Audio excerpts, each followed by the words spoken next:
महाराष्ट्राचं आराध्य दैवत छत्रपती शिवाजी महाराजांना संस्कार करतो। हिंदू हृदय सम्राट वंदनीय बाळासाहेब ठाकरे, धर्मवीर आनंद दिघे यांच्या पवित्र स्मृतींना वंदन करतो। सिंधुदुर्ग जिल्ह्याच्या सर्वोच्च सभागृहामध्ये आज सिंधुदुर्ग जिल्हा परिषदेचा उपाध्यक्ष म्हणून या ठिकाणी निवड झाल्यानंतर आपल्या सर्व सदस्य सहकारी या सर्वांचे आभार व्यक्त करतो, ऋण व्यक्त करतो की आपण सर्वांनी एकमताने एकिलाने या ठिकाणी मला सिंधुदुर्ग जिल्हा परिषदेचा उपाध्यक्ष म्हणून निवडून दिले। आपल्या सगळ्यांचे सर्वप्रथम ऋण व्यक्त करतो।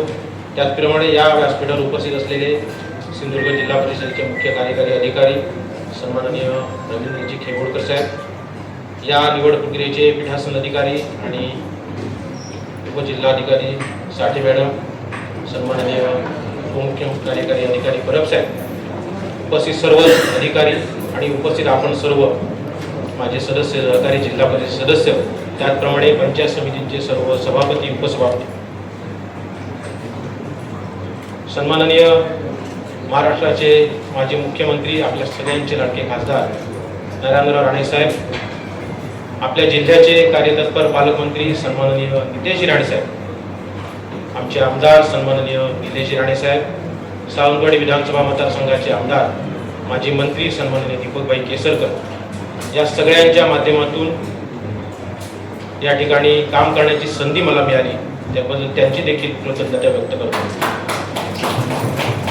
आपल्या सगळ्यांच्या माध्यमातून सिंधुदुर्ग जिल्हा परिषदेचं नाव ज्याप्रमाणे राज्यात आणि देशात स्वच्छतेच्या बाबतीत असेल, प्रशासनाच्या बाबतीत असेल, आज ज्या पद्धतीने राज्यात त्या ठिकाणी चांगली ओळख आहे, ही ओळख आणखी दृढ करून सिंधुदुर्ग जिल्हा हा स्वच्छतेच्या बाबतीत, पर्यटनाच्या बाबतीत, या ठिकाणी शेती असेल, बागायती असेल, या ठिकाणचे स्थानिक रोजगार असतील, या सगळ्यांना बळकटी देण्यासाठी आणि इथल्या नागरिकांच्या मूलभूत सेवांना, पायाभूत भौतिक सेवांना त्या ठिकाणी बळकटी देण्यासाठी आपण सर्वजण कटिबद्ध आहोत। आपल्या सगळ्यांच्या सहकार्याने या जिल्हा परिषदेचा कारभार पारदर्शकरित्या आणि लोकाभिमुखरित्या या ठिकाणी पुढची 5 वर्ष आपण सगळ्यांनी हातात घेऊया। त्यासाठी तुम्ही सगळ्यांनी सहकार्य करावं।